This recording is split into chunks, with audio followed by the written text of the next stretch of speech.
পাওয়ার club পরিষেবা এবং মানুষের কল্যাণে সর্বদা প্রতিশ্রুতিবদ্ধ। লাইক, শেয়ার, ফলো করুন ফেসবুকে rgm.news ও সাবস্ক্রাইব করুন আমাদের ইউটিউব চ্যানেল rgm নিউজ। সঠিক খবর সবার আগে দেখতে সঙ্গে থাকুন। পাওয়ার ক্লাব পরিষেবা এবং মানুষের কল্যাণে সর্বদা প্রতিশ্রুতিবদ্ধ। তারা মানুষের স্বাস্থ্যসেবা চাহিদা পূরণের জন্য নতুন একটি অ্যাম্বুলেন্স পরিষেবার কল্যাণে নিবেদন করলেন। আনুষ্ঠানিকভাবে অ্যাম্বুলেন্সটি শুভ উদ্বোধন হলো 23শে জানুয়ারি মঙ্গলবার পাওয়ার ক্লাব প্রাঙ্গণে। এদিন অনুষ্ঠানে প্রধান অতিথি হিসেবে উপস্থিত ছিলেন হাজি আব্দুল খালিক মোল্লা, এমএলএ মেটিয়া বুরুজ। এছাড়াও উপস্থিত ছিলেন পাওয়ার ক্লাবের সভাপতি হাজি জাহাঙ্গীর মোল্লা সহ অন্যান্য বিশিষ্ট ব্যক্তিবর্গ। মেটিয়া বুরুজ থেকে সাবির আলীর রিপোর্ট, rgm.news।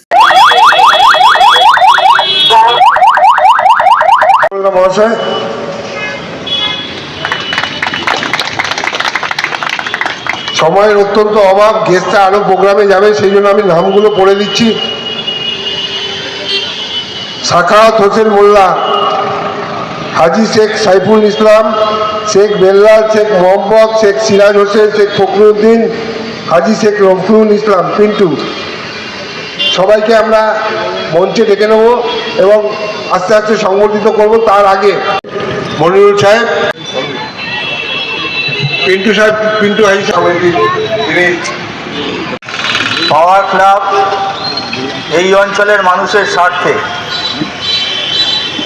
একটা অ্যাম্বুলেন্স যার শুভ উদ্বোধন হতে চলেছে, সেই শুভ উদ্বোধনী অনুষ্ঠানে উপস্থিত আছেন মহেশতলা বিধানসভার বিধায়ক তথা মহতী অনুষ্ঠান পাওয়ার ক্লাবের পক্ষ থেকে যে অ্যাম্বুলেন্স উদ্বোধন, সেই অনুষ্ঠানে উপস্থিত আছেন আমাদের শ্রদ্ধেয় বিধায়ক আব্দুল খালেক মোল্লা, উপস্থিত আছেন আমাদের মহেশতলার বিধায়ক এবং পৌরসভার পৌর প্রধান শ্রদ্ধেয় দুলাল দাস মহাশয়, উপস্থিত আছেন 7 নম্বর ওয়ার্ডের পৌরপিতা সব্যসাচী বসু, উপস্থিত আছেন আমাদের 140 নম্বর ওয়ার্ডের পৌরপিতা আবু তারিক ভাই, উপস্থিত আছেন 5 নম্বর ওয়ার্ডের পৌরপিতা শাকিল আহমেদ।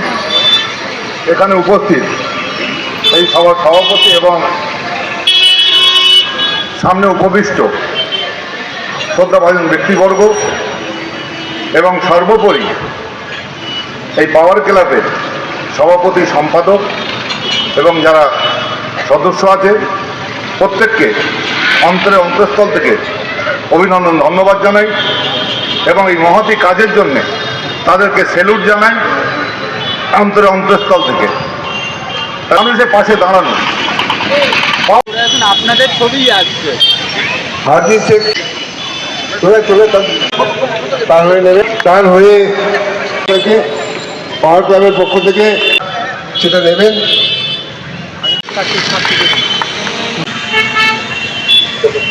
প্রিয় কাউন্সিলর আবু তারিককে আমরা এবার rgm নিউজে আপনাদের সবাইকে স্বাগত। যে পাঁচুর পাওয়ার ক্লাবের যে অ্যাম্বুলেন্স উদ্বোধনী অনুষ্ঠান, সেই মাহেন্দ্রক্ষণ এসে গেছে। এখনই মেটিয়া বুরুজের বিধায়ক হাজি আব্দুল খালেক মোল্লা উদ্বোধন করবেন, সেই চিত্র আমরা তুলে ধরছি rgm নিউজের পক্ষ থেকে। সবাই জোরে আত্মালি একটা আমাদের অ্যাম্বুলেন্স এখন বেরিয়ে যাবে। আপনি অংশগ্রহণ করলেন এবং পরিচালনা করলেন, কেমন লাগলো বলুন? আমি অত্যন্ত আনন্দিত। দীর্ঘদিন পাওয়ার ক্লাবের সঙ্গে আমার সংযোগ আছে। আজকে 23শে জানুয়ারি পূর্ণ লগ্নে আজকে যে অ্যাম্বুলেন্স পরিষেবার শুভ উদ্বোধন আজকে আমরা করতে পারলাম পাওয়ার ক্লাবের ছেলেদের অক্লান্ত পরিশ্রম করবার ফলে, এবং তাদের নিজেদের পয়সা ইনভেস্ট করে সমাজের মানুষের জন্য যে কাজ, সেই কাজটা তারা আজকে করে দেখালো। এবং এর আগে 30 বছর তাদের যারা মুরব্বী বাবা ছিল, কাকা ছিল, তারা করে গেছে। এবং আজকে নতুন প্রজন্মের পাওয়ার ক্লাবের যারা সদস্য, তারাও একটা নতুন অ্যাম্বুলেন্স কিনে আমাদের এই অঞ্চলের মানুষের পরিষেবার জন্য আজকে তাদের শুভারম্ভ শুরু হলো। শুভারম্ভ করলেন আমাদের মেটিয়া বুরুজ বিধানসভার বিধায়ক জনাব হাজি আব্দুল খালেক মোল্লা, এবং সেখানে প্রধান অতিথি হিসাবে উপস্থিত ছিলেন আরেক বিধায়ক মহেশতলা দুলাল দাস মহাশয়। বিশেষ অতিথি হিসাবে উপস্থিত ছিলেন আবু তালেব মোল্লা মহাশয় এবং আমাদের আরও কাউন্সিলররা। আমরা সবার পক্ষ থেকে, বিশেষ করে পাওয়ার ক্লাবের পক্ষ থেকে আমরা সবাইকে ধন্যবাদ জ্ঞাপন করছি। আজকে এই আনন্দের দিনে আমরা এটা বুকে নিয়ে একাশ ভালোবাসা বুকে নিয়ে আমরা যাচ্ছি যে ভবিষ্যতে এই অঞ্চলের মানুষ যারা মুমূর্ষ রোগী তাদের জন্য আর অ্যাম্বুলেন্সের জন্য দূর দূরান্তে যেতে হবে না। আমাদের পাড়াতেই এই অ্যাম্বুলেন্স থাকবে, যখন যার প্রয়োজন হবে গরিব বড়লোক নির্দ্বিধায় পাওয়ার ক্লাবে থেকে তারা পরিষেবা পাবে। আমি সবাইকে ধন্যবাদ জানাচ্ছি, মিডিয়া পার্সন যারা আজকে আপনারা কভার করলেন তাদেরকেও আমি ধন্যবাদ জানাচ্ছি। দাদা, পাওয়ার ক্লাবে এই যে মহৎ উদ্যোগ, এই উদ্যোগকে আপনি কি বলবেন? এই পাওয়ার ক্লাবের উদ্যোগ মহতি উদ্যোগ, তাদের অন্তরের অন্তঃস্থল থেকে সালাম জানাই। প্রথম কথা এই কারণেই, আজকের দেশপ্রেম দিবস। দেশপ্রেম মানে দেশকে ভালোবাসা, দেশের মানুষকে ভালোবাসা। তো পাওয়ার ক্লাব আজকের নেতাজির জন্মদিনে দেশপ্রেম দিবসে এই অঞ্চলের মানুষের ভালোবাসা যেটা তারা প্রকাশ ঘটালেন, এই সমাজের পাঁচুড় অঞ্চলের মানুষের জন্য অ্যাম্বুলেন্স একটা নতুন অ্যাম্বুলেন্স তারা আবার আনলেন সমাজের মানুষের জন্য। অতীতেও দুটো অ্যাম্বুলেন্স ছিল। পাঁচুড়ের যে ঐতিহ্য, পাওয়ার ক্লাবটার অবস্থান হচ্ছে পাঁচুড়ের যে ঐতিহ্য, পুরাতন ঐতিহ্য তারা আবার নতুন করে ফিরিয়ে আনলেন। এই কারণে ঐতিহ্য বলছি, পাঁচুড় কলেজ যখন গঠিত হয় তখন পাওয়ার ক্লাবেরই সদস্যদের মূল উদ্যোগে আজকের এই বড় পাঁচুড় কলেজ তৈরি হয়েছে। আলামিন মিশন চলছে এখানে, ক্লাবটাও চলছে। তারা স্বাস্থ্য বিষয়ে উদ্যোগ নিয়েছেন, অ্যাম্বুলেন্স দিয়েছেন মানুষদের জন্য। অতীত অ্যাম্বুলেন্স ছিল। পাঁচুড় খুবই পুরাতন জনপদ। আমাদের ইতিহাসের পাতায় যদি লেখা থাকে পাঁচুড় কলেজ লেখা থাকবে। পাঁচুড় ব্রাঞ্চ স্টেট ব্যাংকের যে পাঁচুড় ব্রাঞ্চ নামে পাঁচুড় ব্রাঞ্চ স্টেট ব্যাংকের অতি পুরাতন জনপদ। সেই জনপদে জনসংখ্যা বেড়েছে, মানুষের বেড়েছে, মানুষের চাহিদা বেড়েছে, মানুষের পরিষেবার জন্য অ্যাম্বুলেন্সের দরকার। তারা আবার অ্যাম্বুলেন্স দিয়েছেন। আমি ক্লাবের সদস্যদের শুধু বলবো না, আমাদের এই টোটাল মিডিয়া ব্রুজ পাঁচুড় অঞ্চলের মানুষকে জানাবো যে আপনারা আপনাদের স্বাস্থ্য সম্পর্কে সচেতন হন। নতুন কম বয়সের ছেলেরা বিভিন্ন রোগে আক্রান্ত হচ্ছেন। তাই এই ক্লাবকেও অনুরোধ করব, আপনারা হেলথ ক্যাম্প আপনারা তৈরি করুন, মাসে হেলথ চেক আপের জন্য এখানে ব্যবস্থা করুন, যাতে এই অঞ্চলের মানুষের স্বাস্থ্য যাতে না খারাপ হয়, অ্যাম্বুলেন্স যাতে না উঠতে হয়, তার জন্য আগের থেকে আপনারা হেলথ চেক আপের ব্যবস্থা করুন এবং রক্তদান শিবির অনুষ্ঠিত করুন। এই ধরনের কাজ আপনারা করবেন, তাতে আমার পক্ষ থেকে যে আপনাদের সহযোগিতা লাগবে আমি আপনাদের সঙ্গে আছি। এইটুকু বলে তাদের আবার ধন্যবাদ জানিয়ে, পাঁচুড় পাওয়ার ক্লাবের সমস্ত সদস্য, এলাকাবাসী সবাইকে ধন্যবাদ জানিয়ে আমার বক্তব্য শেষ করলাম। আজকে যে পাওয়ার ক্লাবের যে অ্যাম্বুলেন্স উদ্বোধনী অনুষ্ঠান ছিল, সেখানে আমরা পেয়ে গেছি 140 নম্বর ওয়ার্ডের কাউন্সিলর আবু তারেক মোল্লা। তো দাদা, আপনি এই অনুষ্ঠানে এসে কি অনুভব করছেন? আমি খুব আনন্দিত এবং উৎফুল্ল। এই জন্যে একটা সামাজিক পরিষেবা, যে পরিষেবাটা এখানে খুবই প্রয়োজন এবং এটা একটা মানব সেবা। মানুষের সেবা করাই আমাদের সকলেরই ধর্ম। অতএব এত শুভ উদ্যোগ আমাদের পাওয়ার ক্লাবের যে সমস্ত সদস্যবৃন্দরা নিয়েছে, তাদের আমি অন্তরস্থল থেকে ধন্যবাদ জানাই। কারণ এই যে অ্যাম্বুলেন্সের যে বিশেষ কি গুরুত্ব, আমরা যখন পাই না বা খোঁজ পাই না, অনেক সময় মুমূর্ষু রোগীকে যখন নিয়ে যাওয়ার জন্য বিভিন্ন জায়গায় দৌড়াদৌড়ি করতে হয়, তখন অ্যাম্বুলেন্সের প্রয়োজনটা পড়ে। তো যারা করেছে তাদের আমি আন্তরিকভাবে ধন্যবাদ জানাই। এই যে শোনা যাচ্ছে এনারা দীর্ঘ 30 বছর সার্ভিস দিচ্ছে, তো এটা নিয়ে আপনি কি বলবেন?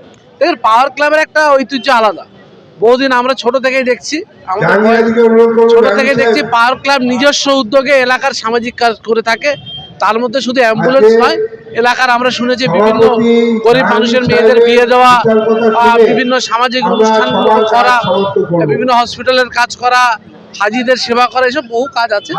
সবকিছু পাওয়ার ক্লাব করে। অতএব পাওয়ার ক্লাবকে আমার আন্তরিকভাবে ধন্যবাদ। অনেক ধন্যবাদ। পাওয়ার ক্লাবের যে উদ্যোগে যে অ্যাম্বুলেন্স উদ্বোধন করলেন, আপনারা কি বলবেন? ইতিহাস সম্বন্ধে একটু বলবেন পাওয়ার ক্লাবের। আমাদের এই ক্লাব 1992 সালে গঠিত হয়। প্রথমে আমাদের ক্লাব পাঁচুড় মোল্লাপাড়া আরজি পার্টি নামে গঠিত হয়।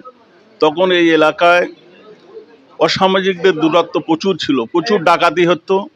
এইটা দিয়ে সব ডাকাতরা যেত, গিয়ে বটতলা, কারবালা, বিভিন্ন অঞ্চলে ডাকাতি করে আবার এইটা দিয়েই চলে যেত। তখন আমাদের এই এলাকাতে একটাই থানা ছিল, মেটিয়ারুজ থানা। তৎকালীন মেটিয়ারুজ থানার ওসি অশোক গোয়া সাহেব আমাদের এই আরজি পার্টিটা গঠন করে দিয়েছিল। আর এই যে পাওয়ার ক্লাব, সেটা ওনারই নামকরণ দেওয়া।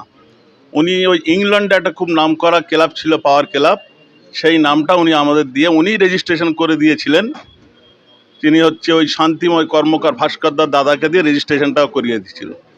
তো 1992 সাল থেকে আমাদের পথ চলা শুরু। আরজি পার্টি করতাম। আমাদেরই একজন সদস্য নূর মোহাম্মদ মোল্লা, আমার দাদা হয়, উনি হঠাৎ একদিন বেলা 10টার সময় আমাদের সেক্রেটারি হাজি শেখ ইব্রাহিম মোল্লার সঙ্গে কথা বলছিলেন। ওনার সেই সময় হার্ট অ্যাটাক করে আমরা তখন এইটা রাস্তা কাঁচা ছিল, গাড়ি নিয়ে জোগাড় করে মেটার ট্যাক্সি করে অনেক সময় লেগে যায়, ক্যালকাটা হসপিটাল নিয়ে যায়, উনি এক্সপায়ার করে। তো আমরা ক্লাবে বসে সিদ্ধান্ত নিলাম যদি আজকের যদি আমাদের অ্যাম্বুলেন্স থাকতো তাহলে হয়তো ওনার মৃত্যু হতো না। সেইখান থেকে আমরা সিদ্ধান্ত নিয়ে 1995 সালে আমরা পাওয়ার ক্লাব প্রথম অ্যাম্বুলেন্স ক্রয় করি। এলাকার মানুষের চাঁদা আমরা সবাই দিয়েছিলাম, যার যেমন সামর্থ্য ছিল। সেই অ্যাম্বুলেন্সটাকে আমরা 15 বছর যখন বয়স হয়ে যায় 2010 সালে, তখন তো ওই অ্যাম্বুলেন্স 15 বছর হয়ে গেছে, চালাতে পারছি না, বন্ধ করে দিতে হয়। তো ওই অ্যাম্বুলেন্সটাকে আমরা 80,000 টাকায় বেচে দিয়েছিলাম। দিয়ে তখনকার মহেশতলার বিধায়ক জনাব মুরসলিম মোল্লা সাহেব ওনার ফান্ড থেকে 6 লক্ষ টাকা দিয়েছিলেন। আর ওই 80,000 টাকার বাকি টাকা দিয়ে আমরা দ্বিতীয় অ্যাম্বুলেন্স ক্রয় করেছিলাম। দ্বিতীয় অ্যাম্বুলেন্সটা আজকের 2025-এ 15 বছর অতিক্রম করাতে ওই অ্যাম্বুলেন্স আর চলছে না। আমরা ওটাকে ওই বেচে দিয়ে আবার আমাদের ছেলেরা নতুন অ্যাম্বুলেন্স আজকের যেটা উদ্বোধন হলো সেটা করা হয়েছে। এর পাশাপাশি পাওয়ার ক্লাব, এই যে ক্লাব দেখছেন, এই যে জমি দেখছেন, এই জমিটা সরকারি জমি ছিল। আমাদের এলাকার রেল লাইনে সন্তোষপুর থেকে মনে করুন সবই কাঠগোলা পর্যন্ত এরকম সরকারি জমি প্রচুর ছিল। কেউ মার্কেট করেছে, কেউ বাড়ি করেছে, যে যেমন পেরেছে দখল করে রেখেছে। আমাদের এলাকার মানুষ এই জমিটাকে দখল করে রেখেছিল। এলাকার সামাজিক কাজ হবে বলে একটা বোর্ড আমরা দিয়ে রেখেছিলাম যখন থেকে ক্লাব গঠন হয়। সেই উদ্দেশ্যে আমাদের এলাকার আজকে যাদের সংবর্ধিত করা হলো ওই 21 জন মেম্বারকে, তারা ওই সময় ওর মধ্যে অনেকে আছে যারা স্কুলেও যায়নি, তারা স্বপ্ন দেখেছিল এলাকায় একটা কলেজ করার জন্য, উচ্চশিক্ষার যে আমাদের এলাকায় অভাব, তখন আমাদের এলাকায় একটা গ্র্যাজুয়েশন ছেলে মেয়ে পাওয়া যেত না। সেই জন্য আমরা এটা কলেজ করার একটা সংকল্প নিয়ে এখানে বোর্ড দিয়েছিলাম যে এই জমি কেনা বেচা সম্পূর্ণ নিষিদ্ধ, এই জমি সরকারি কাজে জনগণের উদ্দেশ্যে ব্যবহার করা হবে। সেই উদ্দেশ্য নিয়ে আমরা পাঁচুড় এডুকেশন সোসাইটি গঠন করি। সেই এডুকেশন সোসাইটির সম্পাদক হয় জনাব সিরাজুল ইসলাম মণ্ডল সাহেব, আর প্রেসিডেন্ট হয় তখনকার এমএলএ সাহেব মুরসালিম মোল্লা সাহেব। তা আমরা 2003 সালে ওনারা জুন মাসেতে এই কলেজের ভিত্তিপ্রস্তর অনুষ্ঠান করেছিলেন তখনকার মন্ত্রী মোহাম্মদ আমিন সাহেবকে নিয়ে এসে। আমরা 2003 সালের 25শে ডিসেম্বর এই বিল্ডিংয়ের ভিত্তিপ্রস্তর আমরা শুরু করার পর বিল্ডিং আমরা করেছি। বিল্ডিং করার পর কলেজ অনুমোদন করতেও সরকারের 2-3 বছর লেগে গিয়েছে। 2008 সালে আগস্ট মাসে এই কলেজ অনুমোদন পায়, উদ্বোধন করেন তৎকালীন প্রধান মুখ্যমন্ত্রী বুদ্ধদেব ভট্টাচার্য। আর বিল্ডিংয়ের অর্ধেকটা আমরা দিয়েছি আলামিন মিশনকে, ওরা হস্টেল করে এখানে এই বিল্ডিংয়ে 11-12 ও নিটের ছেলেপুলে রাখে। এই বিল্ডিং থেকে আলামিন মিশনের 1000 ছেলে প্রায় মেডিকেল এখান থেকে পার হয়ে চলে গিয়েছে। আর একটা স্কুল চলে যেটা প্রাইমারি থেকে নার্সারি থেকে ক্লাস 12 পর্যন্ত। তো আগামী দিন পাওয়ার ক্লাব আরও কাজ করবে আপনাদের সাহায্য সহযোগিতা নিয়ে, এই কথা বলে আমি হচ্ছে আনসার আলী মোল্লা, এই ক্লাবের অ্যাসিস্ট্যান্ট সেক্রেটারি। ঠিক আছে, সেক্রেটারি সাহেব ছিল আমাদের হাজি শেখ ইব্রাহিম সাহেব মোল্লা। দাদাই আমাকে বলতো তুমি সব কাজ করো। এই আমার পাশে বসে আমাদের প্রেসিডেন্ট হাজি শেখ ইব্রাহিম মোল্লা। কিন্তু এখন আপনার বাড়ি, অফিস এবং দোকানকে সুরক্ষিত রাখুন টোটাল সিকিউরিটি সলিউশনের সাথে। আমরা বিভিন্ন নামি দামি ব্র্যান্ডের সিসিটিভি ও সিসিটিভি সংক্রান্ত যাবতীয় অ্যাক্সেসরিজ বিক্রয় করার পাশাপাশি সার্ভিসও প্রোভাইড করে থাকি। টোটাল সিকিউরিটি সলিউশন একটি নির্ভরযোগ্য প্রতিষ্ঠান যা 24/7 সার্ভিস প্রোভাইড করে থাকে। তাছাড়া এই প্রতিষ্ঠান দীর্ঘদিন ধরে যত্ন সহকারে দোকান, বাড়ি, কারখানা, school, nursing home, hotel, restaurant, শোরুমগুলিতে পরিষেবা দিয়ে চলেছে। আমাদের এখানে প্রশিক্ষণপ্রাপ্ত টেকনিশিয়ান দ্বারা কাজ করানো হয়। আমাদের ঠিকানা গার্ডেন রিচ, মেটিয়া ব্রুজ, কলকাতা 700024। বিশদে জানতে যোগাযোগ করুন 7003047447 এই নম্বরে।